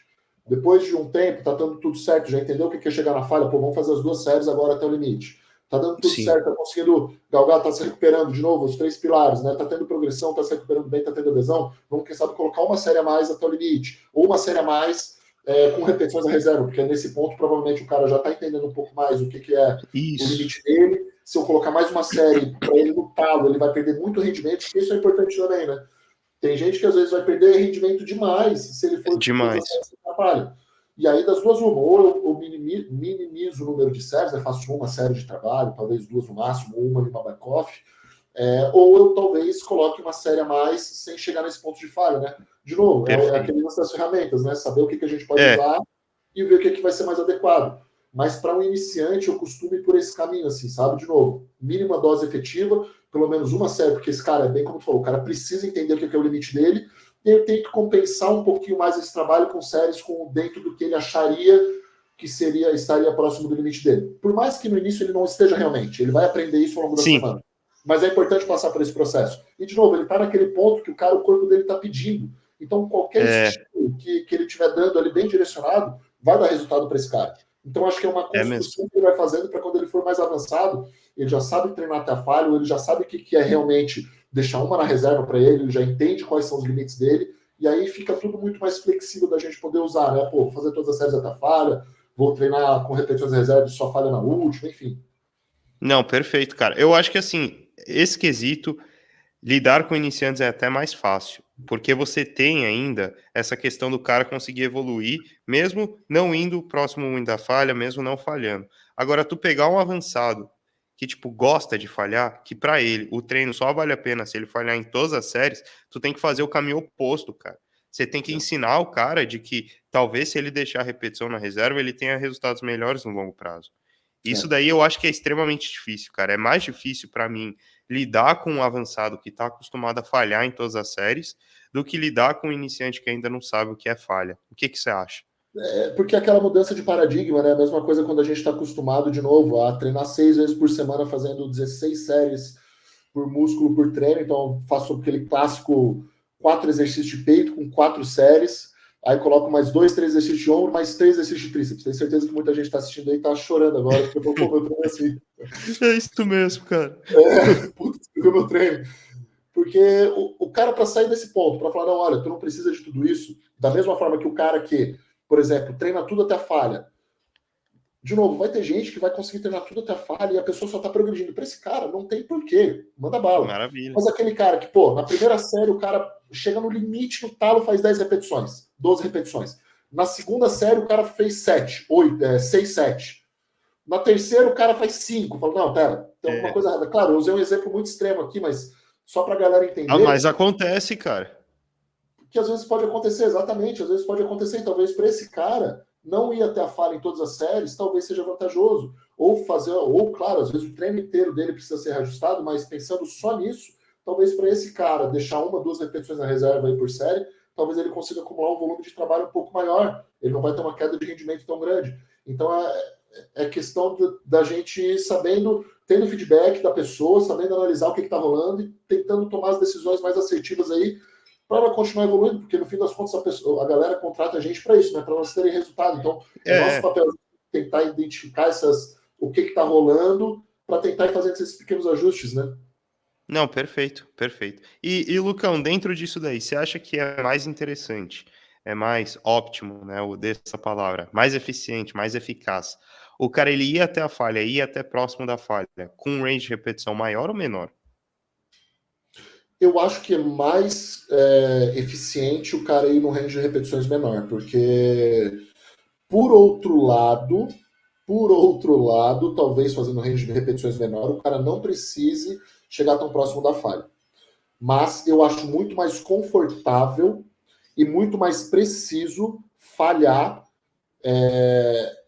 com, por exemplo, 6, 7, 8 repetições do que com 15, 20 repetições. Porque, às vezes, com 15, 20 repetições, eu vou parar porque a minha cabeça, cara, já tá doendo tanto e às vezes eu tô cansado porque meu coração tá acelerado, eu tô com muita queimação no músculo, eu já não consigo sustentar, eu perco no psicológico e não efetivamente porque eu falhei. Então, eu acho que, assim, fica muito mais fácil a gente atingir a falha e fica muito mais preciso, inclusive, para a gente mensurar se a gente está deixando uma repetição na reserva, 2 repetições na reserva, enfim, quando a gente está trabalhando com range de repetições menor. Por outro lado, talvez com range de repetições menor, essa diferença entre falhar e não falhar seja um pouco menor. Na minha visão, falhar sempre vai ser mais eficiente do que não falhar, pelo menos quando a gente fala de uma série versus uma série. Claro, a gente precisa Sim. pensar no contexto de treino inteiro e, de novo, no rendimento do cara. Mas, nesse cenário onde o cara trabalha com 6 repetições, talvez se o cara deixar uma na reserva e o cara falhar, não faça tanta diferença assim, quanto o cara parar uma na reserva, entre aspas, fazendo 20 repetições, que na cabeça dele era uma na reserva, mas na verdade ele deixou 5 porque ele desistiu antes, porque estava tudo doendo, né? Mas eu acho que, de modo geral, eu prefiro, cara, a não ser assim, que pô, a pessoa tem alguma limitação de estrutura, ou a pessoa não possa, por algum motivo, usar mais peso e esteja com dor articular, mas aí até para isso a gente tem questão de restrição de fluxo e tal. Eu prefiro trabalhar com algo entre 6 e 12 repetições, assim, para todo mundo. A verdade é essa. Salvo algumas exceções pontuais, eu acho que fica muito mais ótimo, como tu falasse aí, da gente achar, Sim. conseguir identificar quais são os pontos. Claro, vai ter exercício, por exemplo, sei lá, uma elevação lateral, por exemplo. Talvez para 6 repetições seja difícil eu conseguir manter uma boa execução, ter uma conexão legal, perceber meu músculo trabalhando. Talvez eu ficar mais próximo de 8, 12 repetições, eu sinto o movimento melhor. Talvez para um levantamento terra, talvez a pessoa goste de se desafiar, vamos para 6 repetições. Mas no fim das contas, assim, pensando se a pessoa chega no limite, né? Fazer 6 repetições, 12 repetições, 15 repetições ou 20 repetições, se ela realmente chegar no limite, para o resultado hipertrofia não faz diferença nenhuma, assim. Com certeza. Eu acho que vai depender bastante do exercício também. Eu gosto de repetições mais baixas para exercícios extremamente estáveis e que são passíveis de progressão de carga, tipo, ad eterno, sabe? Agora, tipo, tu vê na elevação lateral, porra, de halter. Se o cara ele tá acostumado a fazer com 12 quilos, para ele ir para 14, talvez seja um salto muito grande. Ou então, se ele faz na polia com um bloquinho, para ele ir para 2, porra, ele vai perder muita repetição. Então, talvez seja melhor ele fazer um range maior de repetição. O importante é chegar próximo da falha, né? De Agora, novo, como a gente né? falou naquele ponto lá, o que dá o drive para rolar a hipertrofia é essa proximidade. Como a pessoa vai chegar nisso Perfeito. aí, ela pode decidir. Falhou, vai funcionar, meu amigo. É Vai isso. funcionar. Agora sim, na questão do que a gente vê muitos treinadores pregando aí nessa de periodização para hipertrofia, a gente vê muita gente fazendo periodização com base em aumentar o número de repetição em determinada fase, ou então aumentar o volume, diminuir a intensidade. Cara, você acha relevante fazer a periodização para o treinamento para hipertrofia? O único motivo que eu vejo pelo qual talvez valesse a pena fazer isso é pela adesão da pessoa. Se por algum motivo eu tenho um aluno que fala, Lucas, olha, eu sou do tipo de pessoa que eu não consigo passar 12, 16, 20 semanas fazendo exatamente a mesma coisa. Para essa pessoa, talvez passar 4, 5 semanas, vamos fazer um 6, 8, depois um 12, 15, só para a pessoa achar que mudou alguma coisa, ela se manter treinando, talvez valha a pena. Mas para a hipertrofia, para o resultado, não faz diferença nenhuma. Não faz diferença e isso aí porque a gente Quando pegou esse conceito de periodização, a galera confunde muito, porque isso é muito usado no ambiente esportivo, por exemplo, no futebol, no rugby, enfim, que aí a gente precisa cruzar vários outros dados, inclusive estressores e relacionados à competição, à performance esportiva da pessoa, né? E quando a gente traz isso para dentro da musculação, se perde um pouco o porquê. Vou fazer um período de força, depois eu vou passar para um período de resistência, depois eu vou para... Pensando no resultado de hipertrofia, isso aí não faz diferença, assim, sabe? Sim. Então, a galera vende muito isso como se fosse mágica para alguma coisa, mas a verdade é que ou a pessoa ela está sendo mal intencionada e querendo vender alguma coisa que, tipo, não, isso aqui é um método XYZ, ou a pessoa realmente não sabe, ainda não conseguiu ter contato com a informação e ela realmente acha que isso é diferencial para alguma coisa, mas a verdade é que não é. A pessoa não precisa. Mas tem um trabalho tal que, fazendo repetições ondulatórias, a pessoa teve mais força. E aí, se a pessoa ficar mais forte, ela vai ter mais hipertrofia. Não, primeiro que a pessoa levantar mais peso não faz diferença nenhuma para a hipertrofia. Segundo, a pessoa ganhou mais força, muito provavelmente, simplesmente pelo fato dela ter tido de forma mais frequente, contato com pesos maiores. Então, tempo de prática. Exatamente, uma periodização ondulatória, onde, sei lá, uma vez por semana eu faço 3 repetições máximas, eu tive contato com 3 repetições máximas de forma mais frequente, talvez quando eu vá fazer o teste, eu esteja mais adaptado a fazer isso, mas não teve nenhuma mágica por trás disso, e muito menos uma mágica que vai se transferir pensando de novo em hipertrofia. Então, assim, isso aí é totalmente pensado. Pensando em periodização, para mim, cara, periodização é assim, cara, anota o que está fazendo, dá um feedback e trabalha em cima dos 3 pilares. A pessoa, não estou me recuperando bem. Vamos ver como é que está o volume dessa pessoa, talvez vamos ajustar o volume, talvez vamos ver se a seleção de exercícios não tá com exercícios que talvez realmente estejam gerando muito dano. Vamos pensar nisso. Isso é periodizar, é fazer esses pequenos ajustes quando necessário. Ajuste. Mas pontual. Exato, mas não deixar de uma forma talvez rígida. Agora, sei lá, ou aquele clássico, né? A gente está fazendo um período de base, depois a gente vai para o período de choque, depois o período de deload. Vai fazer deload. Isso aí eu acho bem desnecessário, assim, a verdade é essa. Cara, eu vejo demais o pessoal prescrever deload. Isso daí não entra na minha cabeça. É tipo, cara, você tá forçando o maluco a trabalhar menos, sendo que ele pode estar continuando performando e tendo resultado. Você tá literalmente segurando uma besta ali de porra. Segurando. E outra, se a pessoa falar, não, mas eu preciso de deloads frequentes. Se a pessoa precisa frequentemente tirar o pé do acelerador, cara, quer dizer que talvez ela precise ajustar alguma coisa ou no treino dela ou na rotina dela, né? Pensar em questão de descanso, de alimentação, porque alguma coisa errada tem. Alguma coisa errada tem. Porque, teoricamente. A priori, o treino, a pessoa precisa conseguir se recuperar de sessão a sessão, né? Uma pessoa não pode estar numa tendência negativa, a pessoa tem que estar sempre numa tendência positiva. Claro, é normal terem ondulações, mas a pessoa, no geral, tem que estar progredindo, senão tem alguma coisa errada. É o que você falou, a chave são os 3 pilares. Eu até nomear esse podcast aqui de 3 pilares. Aí, ó. Mas enfim, o próximo tópico que eu selecionei aqui é outro hot topic que o pessoal aí não para de debater, né, velho? Essa questão de técnicas intensificadoras, mano. Eu vejo o pessoal demonizando o drop set, demonizando aí o treinamento em circuito, superset, biset, essas coisas. Normalmente o pessoal abraça cluster set, muscle round e que mais? E hash pause e esquece dos outros, como se eles fossem demônios, velho. O que você acha das técnicas intensificadoras? Quando implementá-las? Se há necessidade de implementá-las? O que tu acha delas? Eu vejo elas como uma ferramenta, de novo, uma ferramenta na caixa ali que a gente, sabendo usar no momento certo, são super válidas. O que a gente não pode esperar é que elas tragam, de forma geral, tragam um bônus pra gente, do tipo, eu vou ter mais hipertrofia, eu vou ter, geralmente, na grande maioria dos casos, elas servem pra gente poupar tempo. Né? Então, eu preciso condensar um pouco mais de trabalho em menos tempo, talvez para um cara que tem, sei lá, 50 minutos, 1 hora de treino só disponível, talvez eu adicionar um drop set, um hash pause, para condensar um pouco e ele ganhar mais algumas repetições que vão dar estímulo para ele em tempo menor, super válido. O que não dá para eu achar é que eu tenho, por exemplo, 1h30, 2 horas para treinar, encher meu treino de técnica, seja ela cluster, seja ela drop set, seja ela super série, e achar que isso vai ser o diferencial, porque a diferença entre o remédio e o veneno é a dose, né? Então, assim, a eu dose. posso usar isso, pode ajudar demais, ou eu posso usar isso, eu posso ferrar meu treino. Então, assim, eu sou super a favor de usar, mas tem um porquê. Porque senão acaba só entrando ali como ferramenta para cansar o aluno e ele achar que ele fez um treinão porque ele saiu morto, porque ele fica muito dolorido. Eu hoje, no meu treino, por exemplo, eu tenho alocado alguns estímulos de posterior diluídos aí ao longo da semana.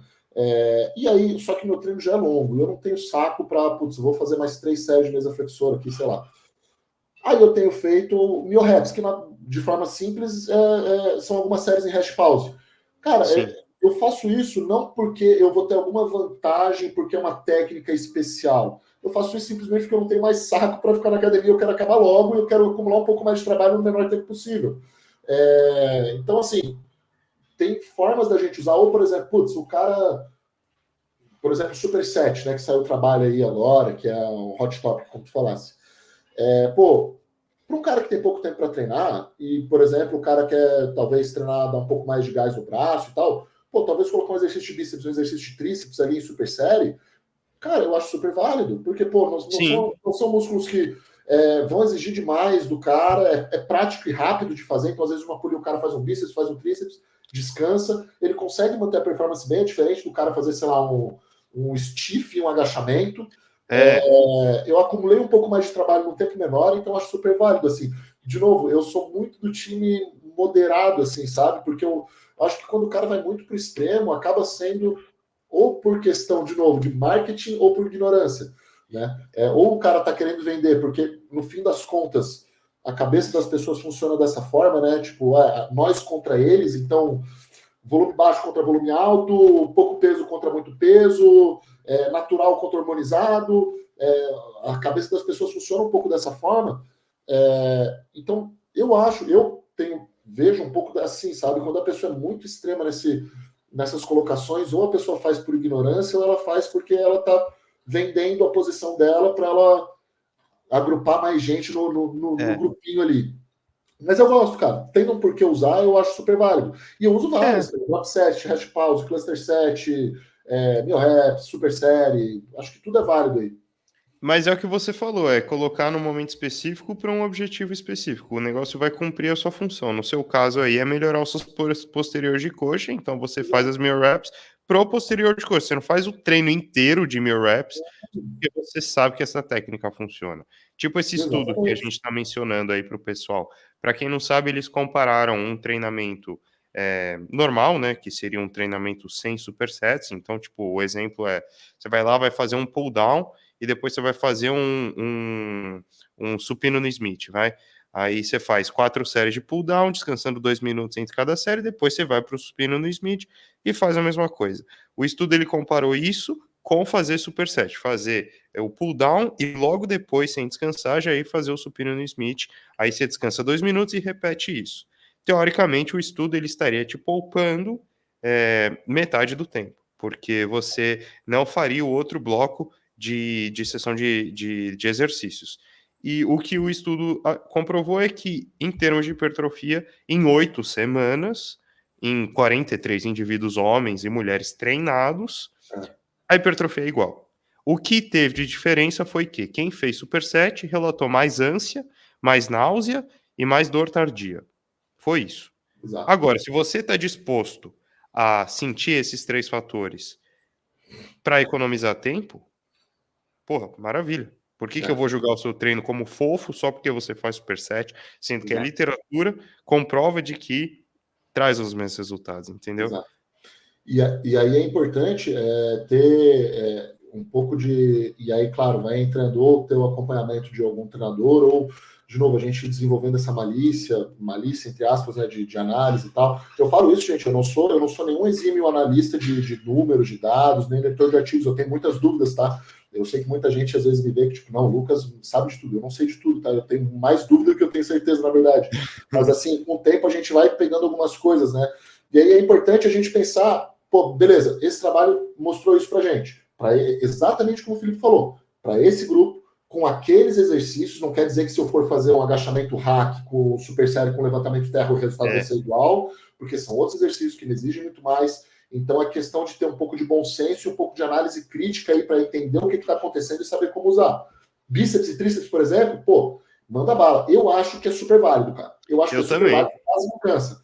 Nesse trabalho, por exemplo, como tu falasse, eles fizeram exercício, sei lá, um supino e uma remada, e também não teve tanta diferença. Então, assim, é questão de saber quando usar e qual exercício usar.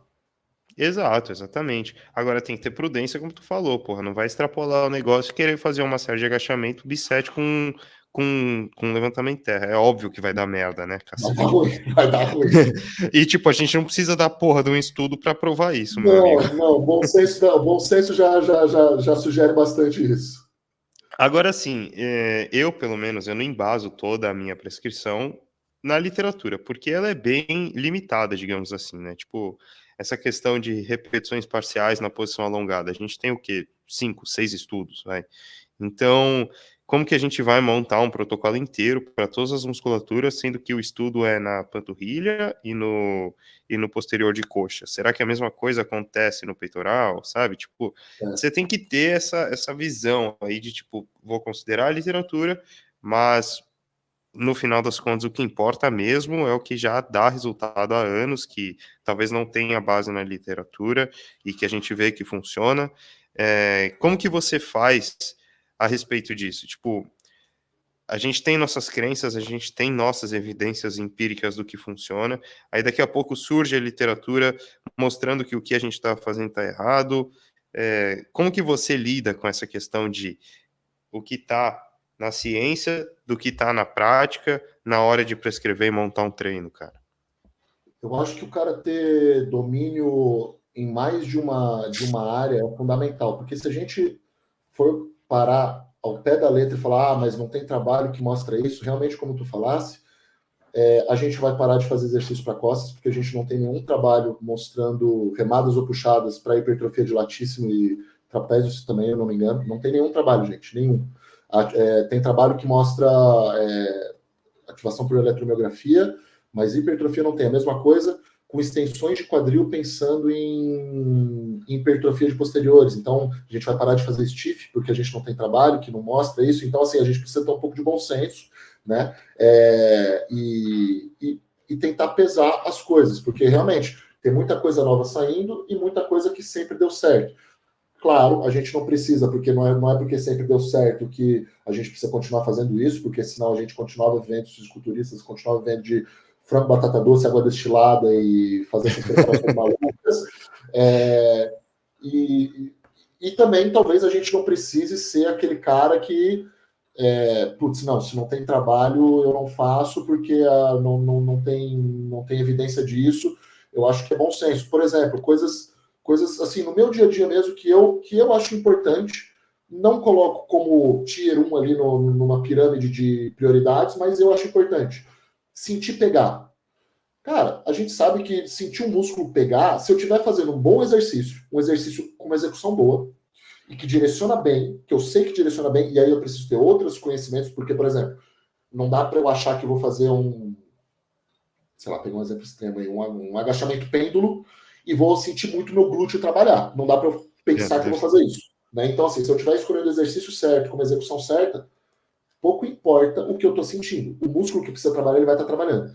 Mas eu, Lucas, posso sentir. Eu acho importante no meu treino, pô, tô fazendo supino, tô sentindo meu peito trabalhar. Então, isso já é uma coisa que, assim, ó, não faz diferença, mas eu gosto de ter no meu dia a dia, né? Eu gosto de pump. Pô, eu gosto de sentir o pump. Faz diferença? Talvez não faça diferença, mas eu gosto de ficar no pump, né? Quem não gosta? Exato. Então, acho que é importante a gente ter esse bom senso. Bom senso, porque eu acho que tá em qualquer um dos extremos burrice, tá? Então, assim, tanto no Burrice. extremo tipo, puta, não tem trabalho, então não tem evidência, então não presta, como os old school sempre fizeram assim, sempre vão fazer desse jeito. Porque eu acho que o cara tem que ter bom senso. Claro, de novo, pra gente que tá inserido no meio, tá lendo mais sobre isso, às vezes vê as coisas antes das coisas chegarem até ao público geral, talvez a gente tenha um pouco mais de facilidade, mas não tem como a gente querer saber as coisas assim. Por isso que nós prestamos o nosso serviço, né? A gente está aqui para encurtar caminhos, tanto eu quanto o Felipe. Então, assim, às vezes a pessoa, eu sinto que eu preciso de um acompanhamento que realmente faça essas análises para mim, mas eu não consigo estudar por conta própria, eu não tenho tempo para isso, não tenho tempo para isso. Contrate um treinador, né? Porque o nosso serviço um treinador. é os caminhos. Porque eu prefiro ir por esse caminho do meio, assim. Às vezes eu testo uma coisa e para mim não vejo diferença. Por exemplo, eu passei um tempo, tu falou das parciais alongadas, eu passei um tempo fazendo stiff em parciais alongadas. Porque eu queria testar. Eu acho importante também, vamos passar umas semanas testando, ver o que acontece. Vamos ver. Um outro aluno que eu já tenho mais tempo, que eu já sei que já cabia. Resultado que eu tive, não fez diferença. E talvez seja exatamente isso que mais para frente a gente vai descobrir. Talvez para o avançado seja uma coisa que não faça diferença. Ou talvez eu tenha feito, tenha tido diferença, mas no tempo que eu fiz, eu não tenha tido uma percepção, porque eu não tenho as ferramentas ali para fazer uma ressonância e tal. Sim. Então, assim, né, no olho não deu diferença, mas eu testei, porque eu acho importante a gente, pelo menos, testar, né? Justamente. Não, mas a palavra-chave que tu falou ali é ter o bom senso. Tipo, eu na minha anamnese, na inicial principalmente, eu pergunto pro cara como que é a academia dele acerca de equipamento, de maquinário.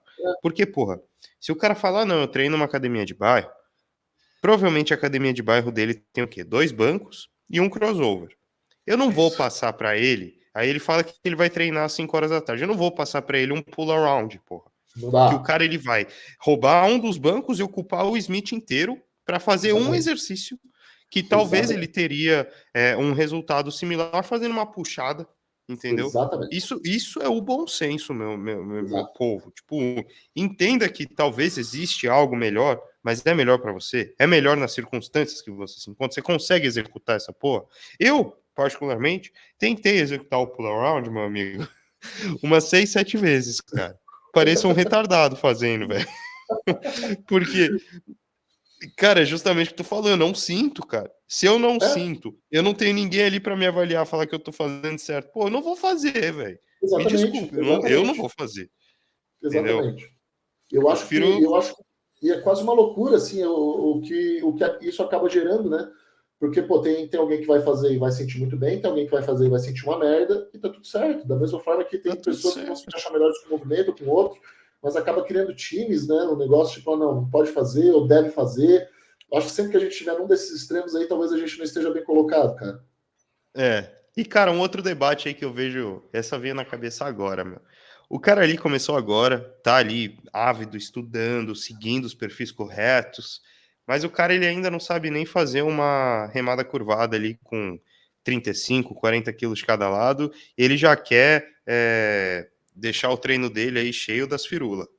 E a gente vê aí o pessoal falando, pô, você não sabe fazer o básico, já quer colocar esse tipo de coisa. E você acha que tem hora certa para colocar o que é ótimo, de acordo com biomecânica, com a literatura e tal? Ou você acha que, não interessa, funciona para o avançado, vai funcionar para o iniciante também. O iniciante não precisa necessariamente fazer uma remada pesada para poder fazer um pull-around.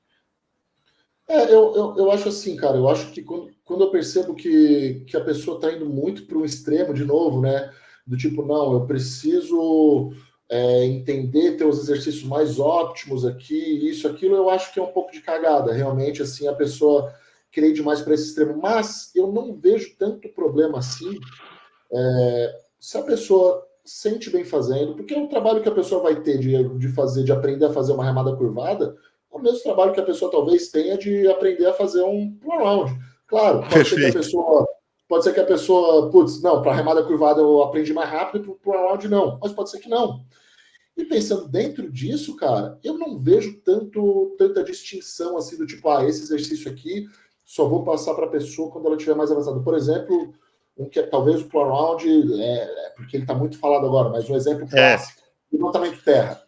O iniciante não pode fazer levantamento terra porque ele tem que passar por... Pô, mas por quê? Né? Eu nunca entendi, nunca teve um porquê real que me convencesse de fato. Talvez, beleza, o iniciante ele vai ter mais trabalho, ele vai precisar de mais atenção, mas a partir do momento que ele vai começar a fazer, ele também vai precisar dessa atenção, né? Sabe o que é, Lucão? Na verdade, ele requer isso daí que tu falou, atenção. E quem tá prescrevendo essa porra pra ele não quer dar atenção, meu querido. Exato.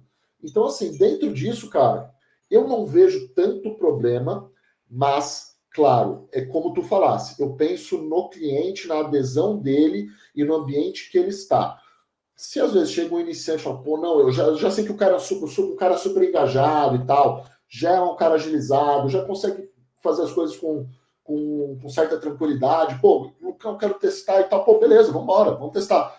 Se eu sei que é um cara que realmente não tem coordenação nenhuma e tal, eu sei que é um cara que ele tem vergonha de treinar, porque, sei lá, aquele gordinho que, putz, não se sente bem, acha que tá todo mundo olhando para ele, não vou botar ele para fazer um exercício que hoje em dia, por mais que seja idiotice, tá todo mundo falando, cara, tá todo mundo caçoando da galera, né? Então, talvez para esse cara, nesse primeiro momento, pô, vamos por um outro caminho, vamos te dar um pouco mais de tempo aí dentro da sala de musculação, sentir um pouco mais à vontade, talvez mudar um pouquinho mais o shape, o cara já se sente um pouco mais, tendo um pouco mais de presença, já começa a conhecer a galera da academia e tal, aí beleza. Mas pensando no tempo de prática, eu não vejo muito. Eu penso mais nessas questões assim de gerenciamento. Plausibilidade, assim, né? Exato. Ou gerenciamento, porque a pessoa realmente tem uma academia pequena, a pessoa vai precisar usar metade dos equipamentos para fazer, vai precisar puxar um banco de sei lá onde, para botar sei lá onde, para fazer o exercício, ou porque a pessoa tem vergonha, ou alguma coisa desse sentido. Cara, isso daí eu nunca tinha pensado, bicho, nessa questão meio que sociocultural, né, do julgamento dos outros acerca do que tu tá fazendo na academia. Porque assim, eu lá nos Estados Unidos, eu noto que o pessoal tá cagando porque tu faz na academia, velho. Tanto é que, meu, lá a coisa mais normal é a pessoa levar tripé, a pessoa fazer umas caras... Mano, os caras fazem cada merda na academia que tu não faz ideia. Teve um outro dia, ele tava treinando escalada de montanha no chão. Então ele fazia a posição do Homem-Aranha, mano. Aí ele saía assim, igual um tipo louco no chão, velho. Tipo Power Ranger, mas tipo na academia inteira, mano. Aí você fala, mano, o que esse cara tá fazendo? Ninguém liga, velho. Agora no Brasil, se tu pega o cara fazendo uma remada um pouquinho torto ali, uma remada baixa, lateralizando o tronco, já vai vir nego falando, que Enzo do caralho, tá treinando fofo, que porra é essa? Entendeu? Então tem essa questão também sociocultural aí que, porra, coloca um peso na cabeça do indivíduo praticante, né, meu? Total. Hoje em dia, por exemplo, para eu falar para um aluno assim, por exemplo, ele tem um agachamento hack que o aparelho é mal estruturado ali, ele é mal configurado e para ele conseguir ter uma flexão de joelho, para ele conseguir ter uma amplitude maior de joelho ali, ele precisa talvez tirar um pouquinho o calcanhar dele da plataforma. A gente sabe que isso, claro, a pessoa vai ter que diminuir um pouco o peso para conseguir, mas isso não tem problema. A pessoa fazendo os ajustes ali não tem problema nenhum. Cara, vai fazer isso em qualquer academia para ver quanta quantidade de professor que não vai aparecer, dar essa orientação para o aluno e esperar que na mesma semana vai ter 3 mensagens dele falando, ó, o professor falou para eu parar, o professor me deu umas dicas, fulano falou isso, fulano falou aquilo, porque realmente, e assim, cara, e no fim das contas é muito culpa do que a educação física, de como a educação física foi tratada aí durante anos aqui no Brasil. Porque, claro, nos Estados Unidos, eu imagino que culturalmente, realmente, as pessoas sejam mais, tipo, cada um no seu círculo e azar dos outros, eu não tô nem aí, né? Mas, por outro lado, aqui no Brasil também, talvez o tipo de barreira que foi criado foi porque, pô, educação física é um curso fácil, é um curso que dá para levar nas coxas, é um curso que é de gente que não vai ganhar dinheiro, enfim, é um monte de coisa assim, e aí realmente acaba criando uma porrada de treinador, talvez não tão bem preparado, e que não tem informação ainda, e o cara realmente, às vezes o cara faz uma boa intenção de querer ajudar o aluno, mas o cara tá ferrando, o cara tá dando uma orientação que não tem nada a ver. Completamente errado, Não, eu vivi isso na pele ontem, cara. Fui fazer um CC Squat, já veio um personal da academia. Cara, não faz esse exercício, cara. Você vai machucar seu joelho, cara. Pô, o seu calcanhar. Ó, que loucura é essa? Então, o cara se formou no negócio para ele falar justamente o contrário, pô. O CC Squat Pelo contrário, ele vai fortalecer o meu joelho, pô. Exato, exato. A gente cria uma onda de problemas aí e que são problemas artificiais, no fim das contas, e que muitas vezes são barreiras criadas pelos próprios profissionais que deveriam quebrar essas barreiras, né? Então, pô, o cara tem medo de se exercitar, pô, eu vou incentivar ele a se exercitar e eu vou procurar formas de fazer ele fazer esses movimentos, e não excluir esse movimento pro resto da vida desse cara, ou aterrorizar ele a respeito de dobrar a coluna, dobrar joelho, ficar numa postura torta, sei lá, qualquer coisa que seja, que a gente vê um monte por aí, né? No fim das contas, é nossa responsabilidade quebrar esse tipo de barreira, porque senão a gente está alimentando essa engrenagem e criando gente cada vez mais medrosa, gente cada vez menos capacitada, e aí vai virando uma bola de neve, né? Perfeito, cara. Isso aí você mencionou duas coisas, cara. A pessoa se tornar medrosa e ter aversão a um tipo de exercício. Você acha que existe algum exercício que é lesivo? De forma nenhuma, cara, de forma nenhuma. Eu acho que assim, ó, tem pessoas que não estão preparadas, talvez, para fazer o exercício daquela forma. Vamos pegar um exemplo bem bobo, tá? Bem idiota. Minha avó teve um período aí que ela não podia mais subir dessa escada, porque era perigoso para ela. Ela fez ponto de safena, se a velha caísse da escada, ela ia morrer, né? Fudeu. Isso quer dizer que ninguém mais pode subir dessa escada porque é perigoso? Não, é perigoso talvez para minha avó, para a condição dela, né? Mesma coisa para qualquer outro exercício. Dobrar o joelho, sobrecarrega, puta. Cara, depende da pessoa, né? Beleza, pode ser que tenha alguém que tenha dor nesse momento. Mas, às vezes, será que ela não tem dor porque ela evita sempre fazer esse movimento e ela não está forte ao redor daquele movimento e ela vai ficando cada vez mais fraca, cada vez mais amedrontada, com cada vez mais dor, e aí ela vai para fazer cada vez menos, e o negócio vai ficar cada vez pior. Então, assim, eu acho que eu não vejo nenhum tipo de movimento como lesivo. Claro, né? Tem que ter bom senso, no sentido de a pessoa tem que estar capacitada para fazer aquele movimento com uma carga que ela consiga. Se eu quiser colocar 200 quilos no supino com barra e fizer um supino com barra, eu vou romper meu peito. Mas tem gente que consegue. Sim. Quer dizer que o supino com barra é perigoso? Não, quer dizer que eu não estou preparado para fazer com 200 quilos. Mas se eu fizer com menos peso, eu consigo. Isso para qualquer outro movimento vai funcionar da mesma forma. Até porque a gente vai se... Cara, é princípio básico e isso que eu não consigo entender, cara, para essa galera, para os profissionais especificamente, porque o público geral não tem obrigação de saber disso, né? É nossa obrigação não tem. De divulgar essa informação. Uma das primeiras coisas que a gente aprende na faculdade é a questão da adaptação do corpo. O corpo, a gente impõe um estresse sobre ele, ele vai se adaptar, vai supercompensar, vai estar mais preparado. Isso é uma das primeiras coisas que a gente vê e parece que a gente limpou isso do cérebro, então o pessoal não consegue botar na cabeça que, pô, beleza, se eu começo dobrando as costas com um pouquinho de peso, depois eu coloco um pouquinho mais, depois eu coloco um pouquinho mais. Não estou falando que eu precise e seja obrigado a fazer esse movimento, mas pensando de forma lógica, eu vou ficando cada vez mais preparado para realizar aquele movimento daquela forma e a chance de eu me lesionar realizando aquilo talvez seja muito menor do que de alguém que nunca faz esse movimento, não executa, não tem um dia que precisava tirar qualquer caixa do chão, bom, sente trava a coluna. Cara, perfeito, cara. E assim, o que eu acho que as pessoas precisam entender, meu, é que, como você mencionou, o processo é uma adaptação. Você executa, melhora e continua fazendo. A dor, ela vai te acompanhar nessa porra desse período de adaptação. A dor não é necessariamente algo que você precisa evitar a todo custo. Ela é algo que você precisa aprender a viver com. Porque, assim, se você quer sair do mínimo e alcançar grandezas, cara, você tem que tolerar a dor. Você tem que estar ciente de que o processo vai ser árduo. Agora, o que eu acho importante as pessoas diferenciarem é o que é dor advinda de uma adaptação do que é dor advinda de uma sinalização de que tem algo de errado. Não. Como que você consegue fazer isso, Lucão? Tipo, diferenciar esses tipos de dores aí? Dor eu acho que é um negócio... Acho não, né? Dor é um negócio super complexo, super complicado, tá? E se eu falar para ti que, olha, é assim que a gente identifica, eu vou estar mentindo, não vou... Porque sim. Ninguém sabe, né? Porque é literalmente dezenas de milhares de combinações de coisas diferentes.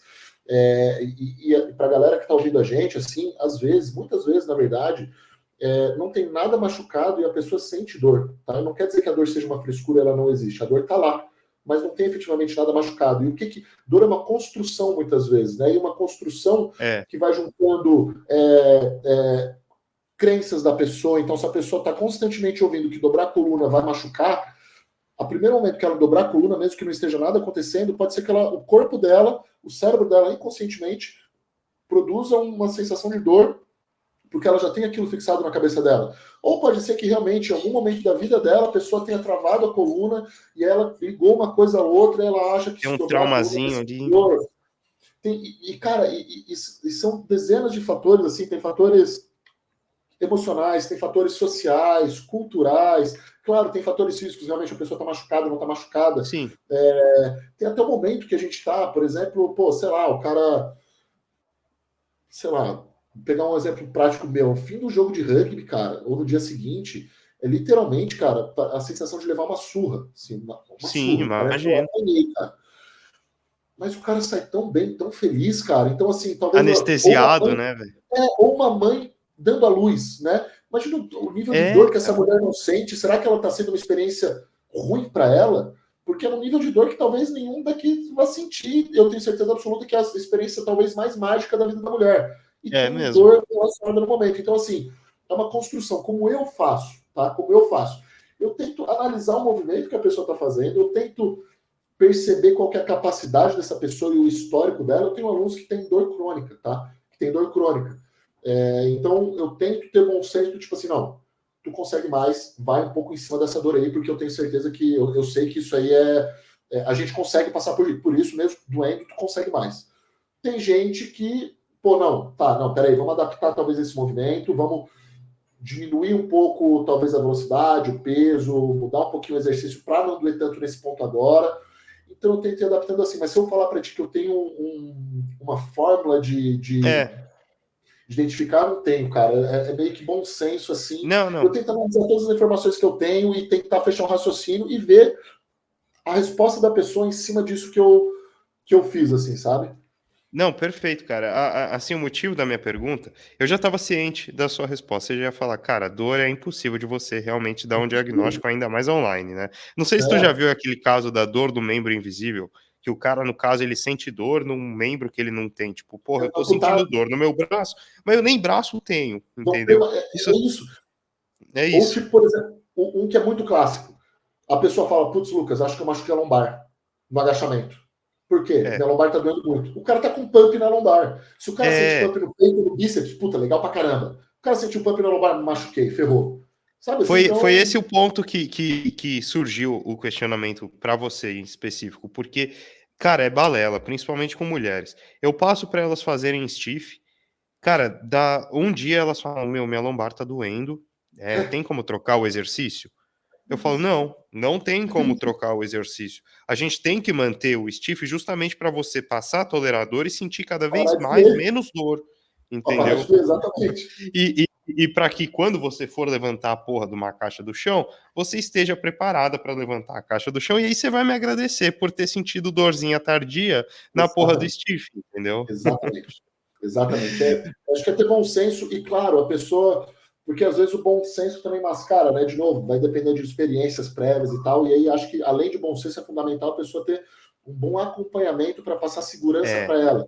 E isso faz diferença porque ela pode pegar aquele professor, aquele profissional que fala: olha, nunca mais vamos fazer esse movimento, ou aquele cara que vai te incentivar e vai falar: olha, vamos adaptar para tu conseguir. Tu vai conseguir, a gente vai começar a fazer adaptado, tu vai começar. Não interessa o peso que tu vai colocar, deixa isso para lá. Com o tempo tu vai conseguir, a pessoa consegue. Então, procurar um consegue. bom profissional também faz diferença nesse sentido, para ajudar a quebrar esse tipo de barreira. É isso, cara. A gente tem que educar o nosso público e incentivar eles a sair da zona de conforto. É isso que eu tenho que fazer. Total, E entregar total. resultado, óbvio. Sempre, Tem que entregar sempre. resultado. Se depois de 4 semanas a pessoa já tá de saco cheio de sentir essa porra de dor tardia no stiff, tá bom, eu troco o exercício. Porque você tá pedindo, mas pelo menos tentou, entendeu? Exatamente, Pelo menos exatamente. tentou.